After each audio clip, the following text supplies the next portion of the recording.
Welcome to With Love, The Chambers. Where life, laughter, and lasting lessons meet. We're The Chambers, a husband and wife navigating faith, family, and everything in between. Here we share real stories, heartfelt conversations, and a whole lot of love. Because life isn't perfect, but God's grace sure is. So pull up a seat, grab a cup of coffee, or go ahead and sip that tea, and join us for honest talks, laughs, and the wisdom we're learning along the way. This is With Love, The Chambers. Welcome to another With Love Wednesday. I am Jamila Chambers here with my very handsome husband, the vision engineer himself, Rufus Chambers. And we are so excited to have you join us for another Wednesday installment of the With Love, The Chambers podcast. We are so thrilled to have you join us each and every single week, listening to us on platforms from Apple to Spotify to YouTube, to sharing it with your mom and them on Facebook. However you found us today, we are so thrilled that you have been on the ride and on the journey with us. Before we get into today's content, I want to thank you all. We had the opportunity to have what we would consider a pretty tough discussion last week about everything that's going on with our nation. That was not released on a Wednesday. That was not released on a Wednesday. We had a whole topic about that. Rufus was just so, into jumping into the conversation. That's I said, sir, you got to release it on a Wednesday. So how about it was like With Love on a Wednesday on a Monday. It was a Sunday night. It was, oh my goodness. He told me on a Monday. See, that's your husband doing stuff. Going to do stuff on Sunday night. Right. Going to tell me on Monday, well, actually, I released it already. You did already? No, you did it like 12 hours ago. I'm just now finding out a week and a half later about that. But anyway, thank you for going along on the journey with us. Thank you for being part of this discussion. One of the things that we were excited about doing on this platform when we decided to start this podcast was to allow all the facets of our life to come through. So whether we're talking about our faith, our family, the things that we have absolutely found victory in, the things that we're still struggling through, the questions we have, the conversations that we're having. You have allowed us each and every single week to really just turn the mic on and have a conversation with you. And we just appreciate you going on this journey with us. Absolutely. Absolutely. And, again, just to echo what Jamila said, we just want to thank you for your continued listenership. Continued partnership. Pardon my voice. I'm dealing with a little bug for this recording, but all is well. But thank you. Oh, since you got a little bug in your voice. Yeah. Does that mean you gonna say something anyway? What you mean? I was like, oh, do I get to get away with stuff because you can't talk that good? Nah, that's what I was like. Yeah, nah. I was like, oh, does that mean I get to just what I get to say? We're gonna have to referee up in here. What I get to say? What I get to say? I'll hit the mute button over here because you do have the controllers. That's right. But I tell you one thing that you and the girls do. Y'all can't wait till I lose my voice. Y'all do have a field day when I lose my voice. It's all kind of jokes in the house. So I just was trying to get a little bit of get back. So I hope the listeners the listeners need to understand that was me trying to get some get back, because when I get sick and lose my voice, Rufus and Winter and Willow, they get real excited because they don't have to listen to mommy for a little while. Well, we just realized as much volume, it's just good to take a reprieve so that the vocal cords are not damaged. I just was trying to get some get back. So we're just worried about the longevity of the vocal capacity. Well, I don't think in 29 years of listening to this voice, 29 years and counting, have mercy. I have not lost any of my vocal stamina. Oh, okay. So that's been great. Okay. God is faithful. He is. He's faithful to perform. So thank you all again for coming on the journey with us. And today we're going to switch gears. You got that listening endurance. I got that speaking endurance. You got that listening endurance. But thank you all for coming on the journey with us. Thank you for sharing in the laughter with us. Thank you for taking this moment of a little bit of levity. And we're going to flip gears a little bit in this week's conversation and talk about friends. Not only how many of us have them, not only those kinds of friends, Who but that how Houdini? right. Houdini done hopped up in The here. ones you can depend on. Some of these younger folks, they may not know about Houdini, ecstasy, and them. Oh my goodness. So we want to talk about friends, and we also want to talk about friendship through the lens of what we have learned about our life lasting Yeah. friends and the characteristics of those friendships that have made them lifelong friends, how we have been able to discern who our lifelong friends have been, and what are some characteristics of those relationships that have made them enduring.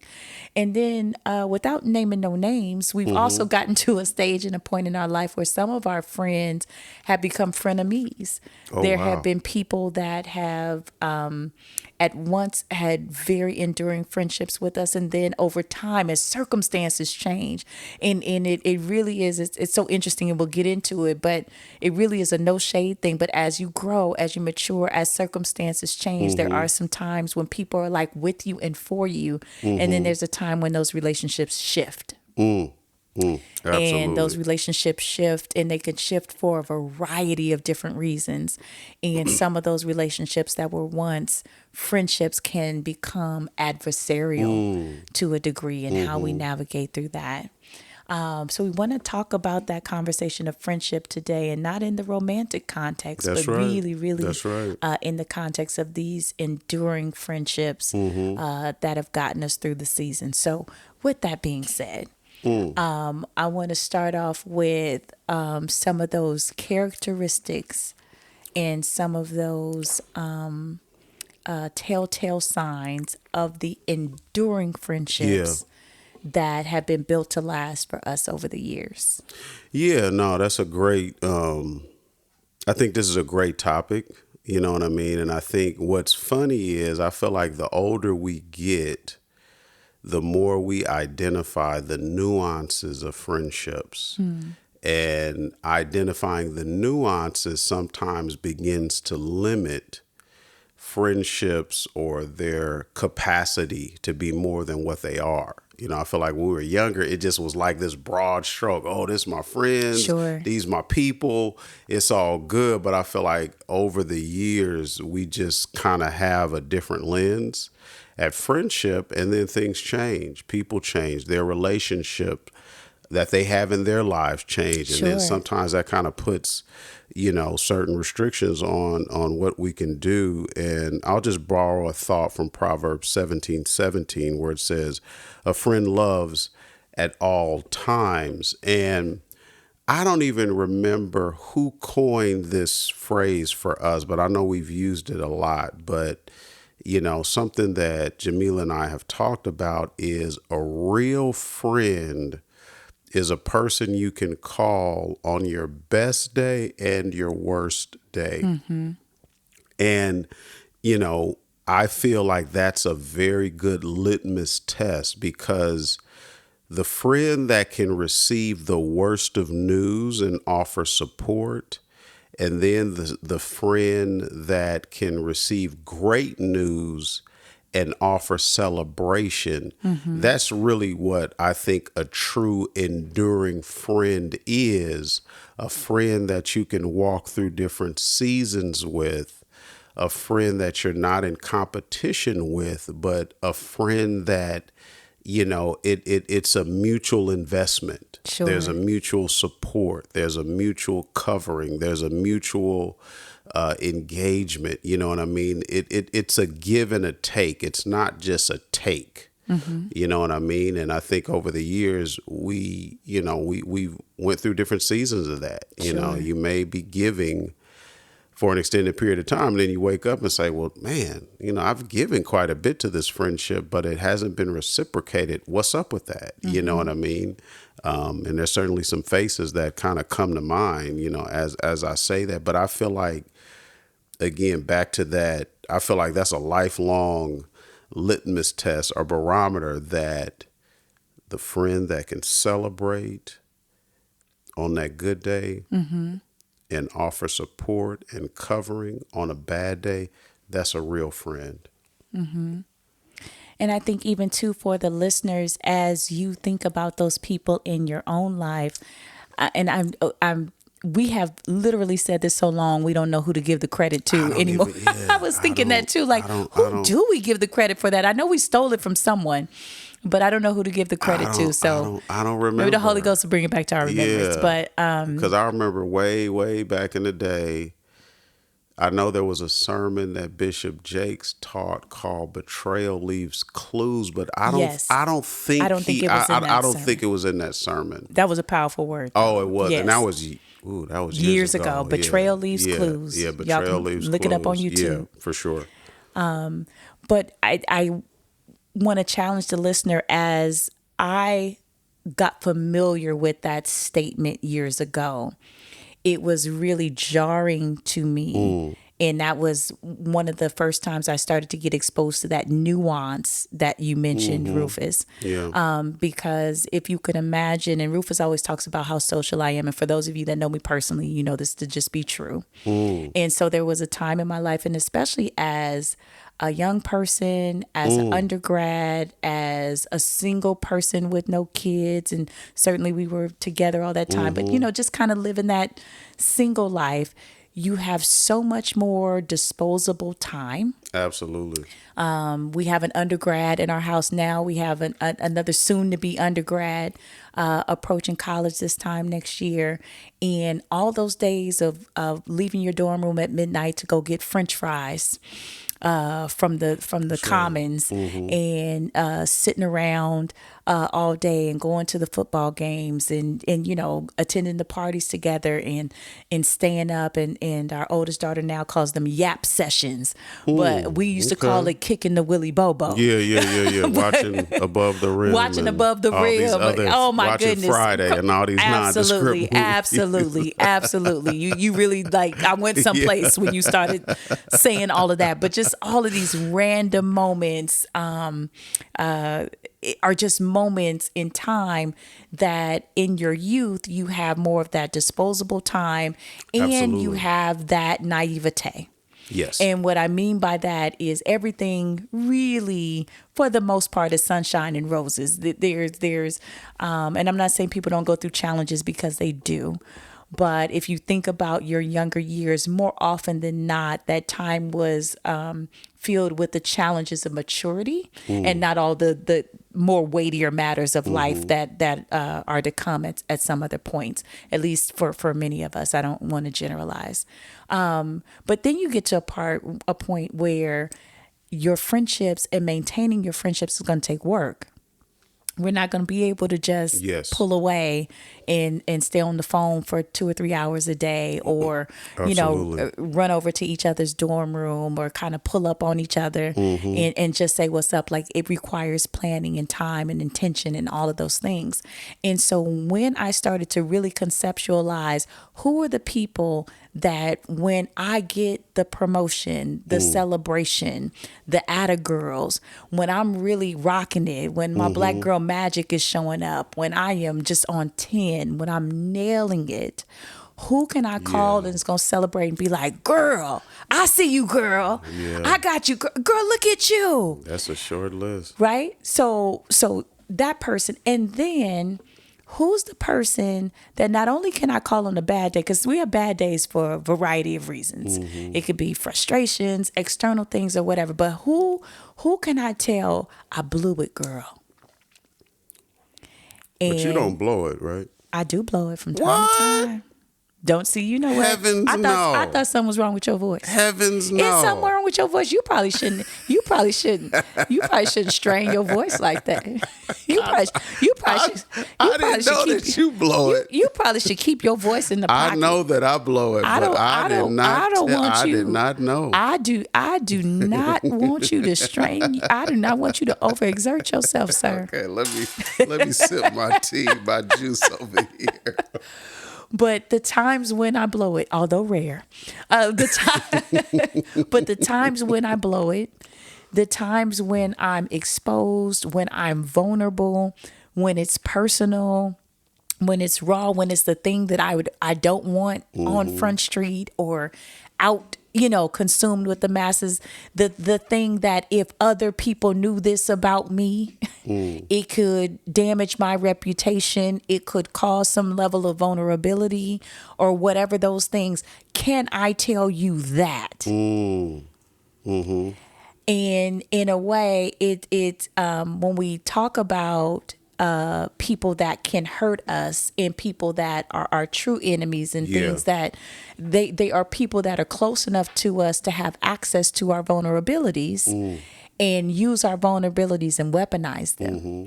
And so when you were saying that statement of the person that you can call that will give you the celebratory and like really truly be happy for you, not trying to compete with you. And you used that word earlier and I just said, oh, wow. Not trying to compete, not trying to compare, not trying to minimize, but can truly celebrate with you. Yeah. And then if that same person is the same person that you can trust, with you when your backside is exposed, when your slip is showing, as we would say, when you have that degree of vulnerability, if that can be the same person, those are the people, litmus test wise, that kind of fall into that bucket.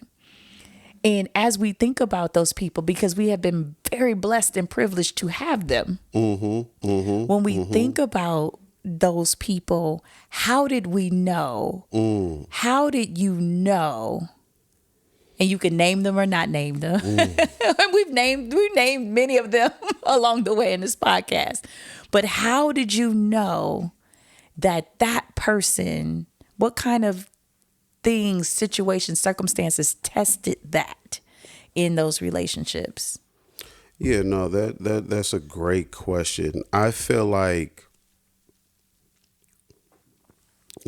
for me, my guy friends, some men, they feel like they are in your life, like with reason. Number one, they appreciate the friendship.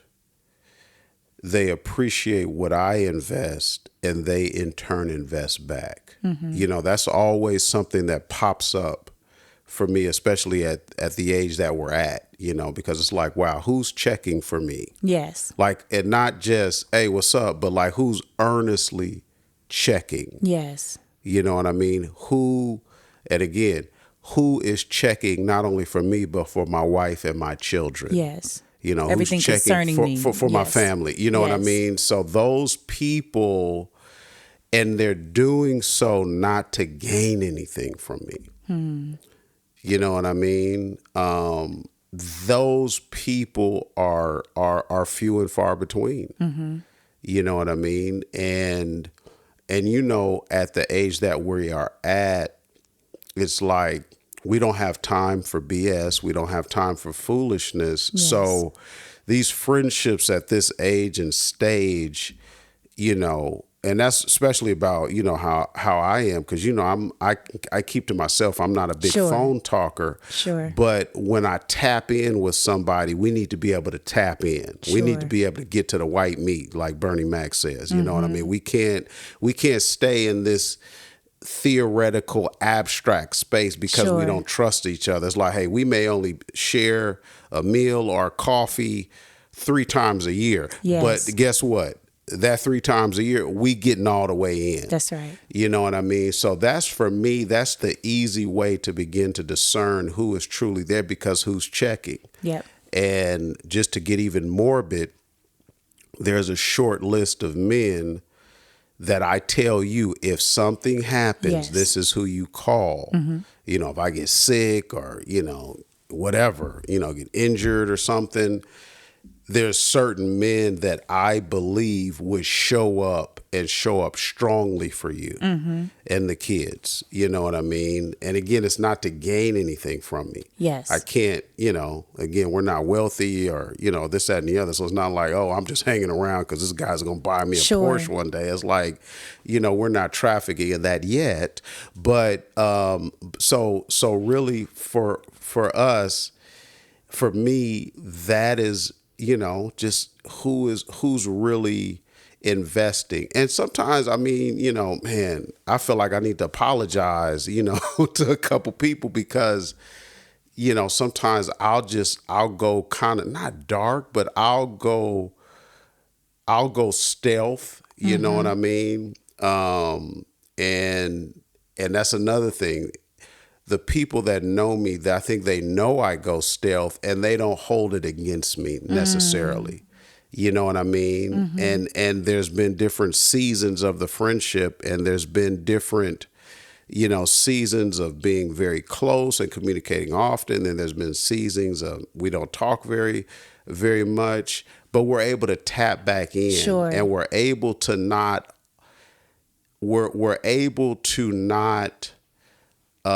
terminate, a friendship based on circumstances, you know what I mean, that sometimes are beyond our control, you know what I mean? So it's, but for me, who's really looking out? Sure. Who's, and that's a very, very short list. You know what I mean? And I think sometimes, especially for you and me, Jamila, sometimes we present as though, oh, they strong, they got it together. Oh, absolutely. So some people, they see that, they like, man, they good. You know what I mean? But some people, even they may see that, but they still want to check in. That's they right. still want to, I was talking to one of my close friends today, and one of those people that's on the list, and he's like, oh, I need to put something in the mail to you. I got something for Willow. I got something I want you to take a look at, blah, blah, blah, blah, blah. Right. So it's like, wow, we haven't talked, in a few weeks, and that's another, and I'm glad we're having this conversation. When friends are considering you, even when you're not communicating with them in the moment, that's friendship. Yes. That's that's brotherhood. Yes. To say, I'm checking. I'm considering you. Yes. I'm considering your needs. I'm considering the needs of your family. That means a lot. Yes. That means a lot. And, I think with men, it's in those relationships that, you can, it feels like a safe place per se. It's like, man, I'm trying to figure this puzzle out. You know what I mean? What you think? Blah, blah, blah, you know what I mean? Because some of those people have proven themselves. And then another thing to consider is I realize with some friendships, again, we're people of faith. Yes. That's another thing. We're people of very strong faith, or we try to be people of very strong faith. Some friendships may not have that total understanding, but some do. So sometimes that can influence a friendship to a certain perspective, but the real is the real, regardless of their level of spiritual maturation. Because again, if they love you, they got your back. They don't care, if we talking Bible or not. You know what I'm saying? But I do just say, like for me, over the years, people that understand ministerial calling, I'm able to talk with them about certain things that I may not be able to talk with my other friend that's not their thing. Right. You know what I mean? Right. And there's nothing wrong with that. But, Absolutely. Just at certain times, you kind of need support in different areas of your life. Yes. What about you? I mean, I feel like, your story has been different because, like you said, I remember, we're getting married. You were struggling trying to narrow down the bridesmaids. Narrow down the bridesmaids. Narrow down the guest list to because you thought from you 200. had, I think at that time, you thought you had, 20 close friends or something, something 200. crazy. Yeah, it was like 200. I was like, wow. 200 of my closest and friends. I was sitting there like, wow, okay. Pockets of people, But over the years. Yes. You've went through seasons of disappointment, seasons of falling away. And again, we've talked about this on this podcast. You are high on accountability. Yes. You are very high on accountability. And I know and I'm not trying to speak for you, but at least my observation, there's certain people in your life that you can hold them accountable, they can hold you accountable. Yes. And it seems like that's a very strong friendship bond. But why don't you share about that journey? You know what I mean? Yeah, Going from 200, to 200 of my closest friends, Yeah. and I've mentioned that before. That is not hyperbole. That was a conversation we had. I think our total guest list was about 200, and I have a very large family, as I had mentioned, lots of aunts and uncles and cousins that I grew up relatively close with. Your family's not quite as large, but I think out of those 200, I was trying to figure out how my 75 closest friends, if 125 was family members, but how can I narrow down the last 75 and make sure all It was my a friends whole can thing. come? It was a whole Yeah, thing. you and your mom, y'all had a lot This of was work to not. do with that. Yes, this was not hyperbole at all. But what I would say, and it's so interesting at this point in my life when you talked about those disappointments of friendships, because my friendships were things that I valued so, and still value so dearly, so dearly. And in fact, one of the things you will hear me say very often is I haven't broke up with anybody since 1982. So even my friendships that have gone through the ebbs and flows are still people I can call today. In many cases, even if we were much closer in our younger years, you are not beyond. We have talked and communicated sometime this year. Yeah. And so I place a big premium on those relationships, and they were extremely valuable. You've also got to remember we were raised in a time where we didn't have social media and connections like that. So our connections were personal. So when I said I was struggling to get that list down, these were people I broke bread with and hung out with and were my classmates and I grew up with and were my sorority sisters and were from my neighborhood and were on my bus. And so these weren't just people that like we might define even these same relationships in a 2025 context.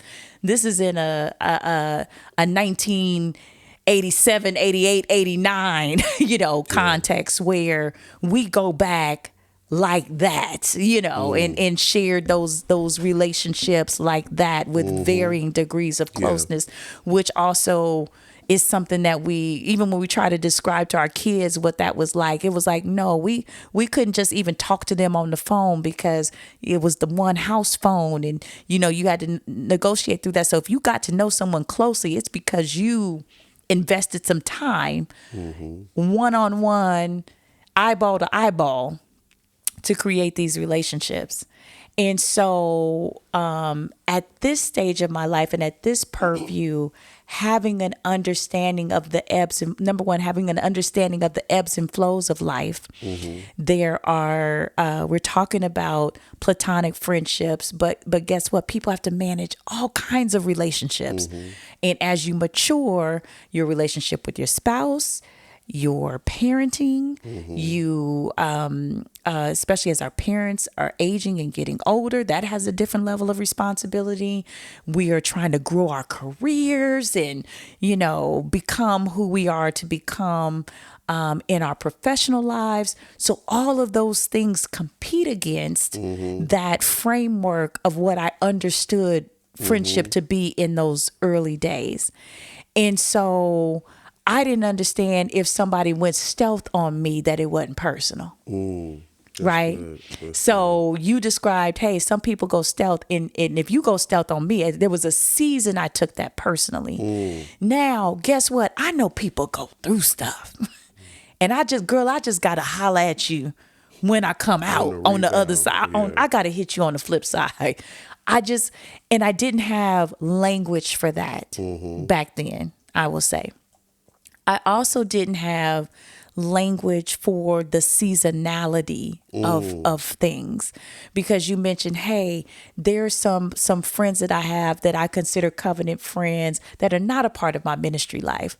that are from my neighborhood, from the block that I grew up with. And so we have a different framework and context around our friendship versus people that might have had exposure to me as a parent or in my later years, or were my former colleagues that have become friends, and all of those things. And so having an understanding that it's okay that that someone that I consider a close friend has when you were in junior high school and you had a best friend, they had to be your best friend with everything because you had this right, all of it. They were your best friend, and had every context for everything. And we describe it in this way for our mentors as well. Every friend is not going to check every box, in your, emotional toolbox. Some of your friends are friends that are better suited in certain situations, and it doesn't make them any less or any more. It just, sometimes, again, based on what it is that you have in common, there may be a different framework to it, and that's okay. And at one point I thought if we just weren't ticking on everything, that, we couldn't necessarily, see eye to eye, or I'm not sure that we can be friends anymore. And it's okay now, right? Yeah. But this is 2025 me, when you talked about some of those challenges and what I would struggle with and what I didn't have language for. That was the sort of thing. And now I also too have language for, and like you said, that list gets small with the people that can celebrate with you and the people that you go to with some of your most challenging moments, and them being the same person. That list still is very small for me. But I have become okay in this season of my life with it's okay if you just one or the other. I would rather have you and have the love that we share than to not have you in my life, and because it ain't perfect. And that's more recent years. That's more recent years. So there's some friends I could talk to them for an hour. They'll never ask me how I'm doing. They'll never ask me what's going on with my kids. Right? We'll talk for an hour about your stuff, girl. But guess what? I'm just so happy to talk to you. And it's okay. It's okay. And the other thing I think that has changed within me is I put those relationships just in the framework, in the context that they belong. I call it letting people down from their pedestal. Anytime we get frustrated with folks and disappointed in folks and upset and frustrated and all the stuff, is because we had an expectation that wasn't met. Whether they knew we had an expectation of them or not, whether it was articulated or not, I expected this from you and you didn't give that to me. And I think what has also changed in the context of those frameworks is I expect people to be who they are and not who I necessarily want them to be. I've let them off the pedestal. I let them off the hook. That's good. And it's okay for us to share this area of commonality and for this to be our thing. And if it's not going to be beyond that, that's okay. But that wasn't always the case. So I hope in terms of sharing it with the listeners that way, how I learned to manage through those disappointments, because these are still beautiful people and beautiful friendships and laughter and love and all of these things. And that handful of people that can be both. Rufus Chambers is one of them. And I probably have maybe one or two others that I can call on my best day and my worst day and can see the rawness and, all the things and have access to it all. That's a very small group of people. But in the meantime, folks that I have folks that are in my life today, we were thick as thieves as kids and might not have talked for years and years and years, a decade or more, just reconnecting. Guess what? We gonna pick up. Guess what? Got a lot of years in the company. We got too many years with the company. And what's also so interesting too, and I hope the listeners can relate to this in some way. We are also at a stage, and let me just be very clear, that life's on all of us, and it has the ups and the downs and the wins and the losses. And you and I have lost very close relatives and loved ones. You and I have just gone through all of those challenges. And you know what? If I could talk to my friend that's going to tell me some stories about Jason, or remembering when Noni was asking him to make tacos on the camping trip, and I can't have that conversation or that memory or share that that moment with just anybody, because you had to be there. And that moment's not going to come back around again. So I would rather share that moment with you, even if it's only once or twice a year, than not be able to share that moment with you at all. Because you ain't checking whatever box, or whatever I had in my head, and I'm not trying to make light of it, because Rufus told you I'm real high accountability. All these people that I'm talking about, these are people that I have loved fiercely and fought with fiercely. And what I mean, and I mean literally, like, if we had disagreements, girl, I know you didn't talk to me like that. And what you say, well, girl, you said this. And I consider that pure sisterhood. Like, when we can get into it and walk away and we both respect each other and love each other, I'm like, okay, that's real. But if I say something to you and you walking around for 2-3 years not telling me that I made you mad back in 2019, girl, now I'm pissed. You ain't told me you've been mad for the last 6 years. I thought we was friends. You can come and tell me that I've hurt you or misspoke. Please give me a chance to apologize. Give me a chance to, make it right. But to hold and to harbor, and I would say that to any harborers out there, to hold and to harbor and to wait for somebody to figure it out, or to wait for somebody to quote unquote get it right, have that conversation. Allow the friendship to mature. Allow the friendship to become what it needs to become. Absolutely. Because Rufus talks about accountability, but that's really what I'm talking about, is having the ability to navigate through the tough times, placing a demand on the friendship to have the tough conversations if and when they are needed. And then to have enough trust, and that's how you build up the equity for the next time. That's good. And that's how you are able to discern folks' intent. Because the last time we had a tough conversation, that was a safe person for me to talk to and say, girl, you hurt my feelings, or that made me feel a certain type of way, or, oh, that did you mean that, girl? Give it some chance, and then allowing that response to come through and allow that reconciliation to happen, so that you can move forward without stockpiling these offenses along the way. And you get years down the road and you don't even know what happened.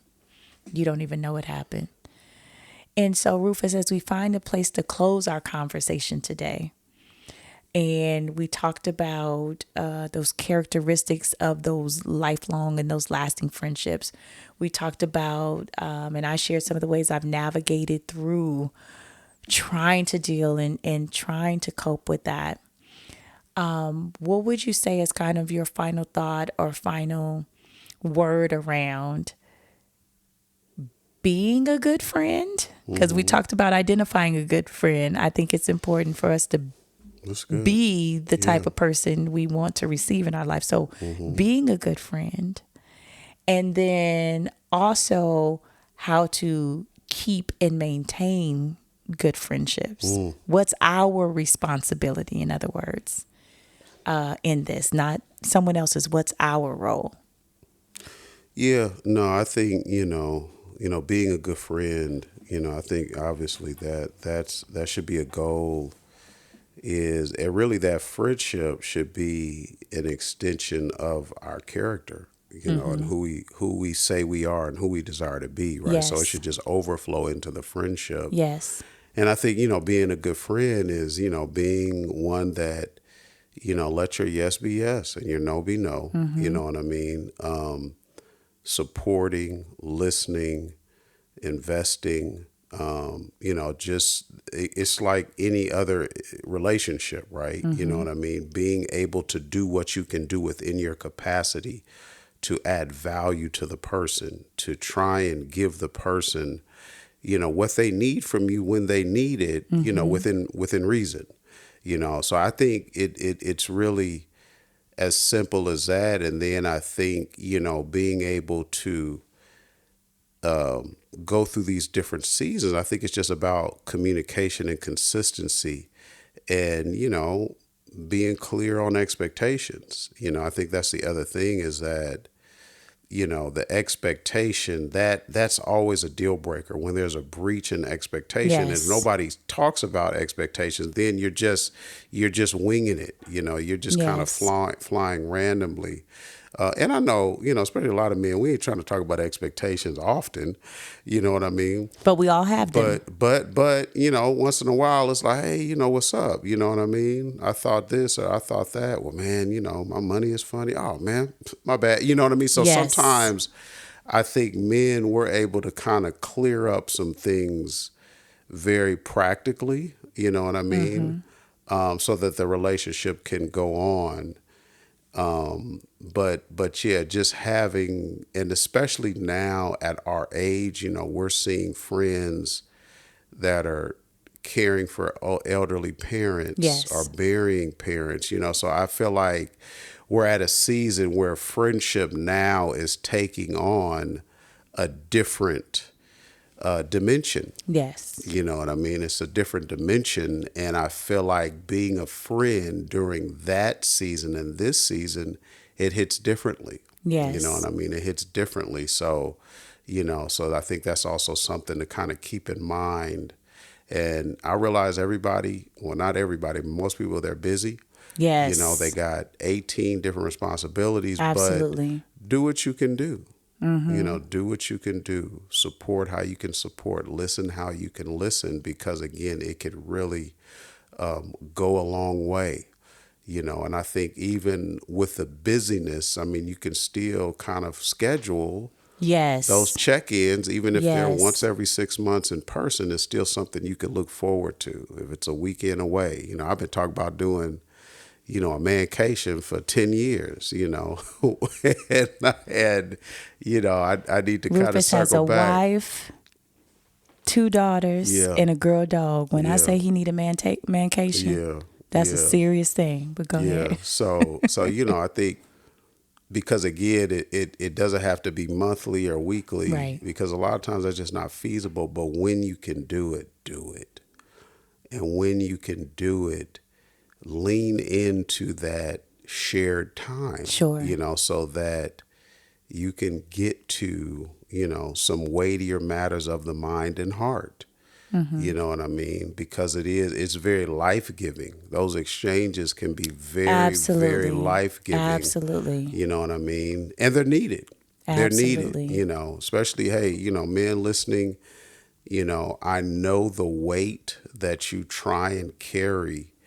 And, I know how you can get up every morning feeling like everybody wants something from you. You need to be able to talk about that. You need to be able to kind of exercise that out mentally and emotionally and spiritually, with trusted confidants. You know what I mean? God has not called you to do your life alone. You know what I'm saying? Two is better than one. How can two walk together unless they agree? So there is, I think it's necessary, especially high capacity people. Sure. You know what I mean? I mean, some people, yeah, they're codependent, like they just need all this stuff. But some high capacity people, they need stuff, but they have created a life like being invincible. Superwoman and Superman. And sometimes it's okay to say, hey, you know what? Meet me at the track. I Right. just need 30 minutes. Right. Let's just rap and let's talk Right. this thing out. You know what I'm saying? So that's what I would offer. No, for sure. And to just piggyback on that a little bit is just to be the kind of friend that you need. I think oftentimes we have these expectations of other people, of things we're just not willing to give.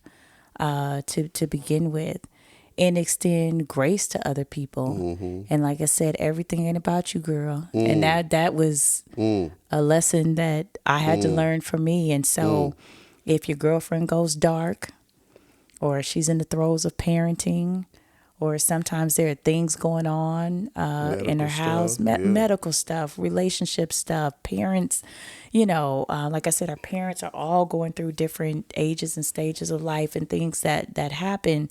And sometimes, again, if we're not careful, you can internalize those things, especially as women. Girl, we were so close. We talked all the time, and we're forever sharing this and sharing that, and sometimes it's just when that phone rings, you pick it up with that same enthusiasm as if there's been no time pass at all, because you just don't know what people are going through. And again, we're talking about mature friendships. We're not talking about going to get French fries in the middle of the night anymore. I mean, life really shows up, and it's not set up like that. And so extend that grace, and it's okay to allow our friends to be who they are, and it's okay if they are not everything. Nobody, including your spouse, is gonna check off every one of your boxes all the time. So amen. You know what? I thought something was wrong with your voice. You sure got a lot of ad lib for something wrong with your voice. You should have done this one solo there. Brother can't say nothing. Oh, now you can't say nothing. 2 words. Now you can't say nothing. We gonna go back, run the tape. You probably talk for like 7-8 minutes straight. One of these good runs up in here. I said, you felt your health coming. You felt your health coming. But anyway, so even your spouse is not going to be the end all be all for every single facet, and there you go again, and capacity. And then you see how you do. Well, maybe I should stop talking. You see how you try to do. But even your spouse. And so within your friendships, like, it's okay to extend that grace, put it in context, let folks off the hook, and then you will know your covenant friends, and you will know your friends that can handle the weight of all the things in your life by the people who can check both of those boxes, be there on your best day and your worst day. So I think that'll do it. That's right. This has been a very rich conversation, at least for us. We hope that y'all got something out of this, but do us a favor, hit the like button, hit the share button, hit the subscribe button. Share this with some of your friends. We feel like this could be a jump conversation starter. Yes. Some good friendly conversations. Yes. Regardless of what stage you are in the journey.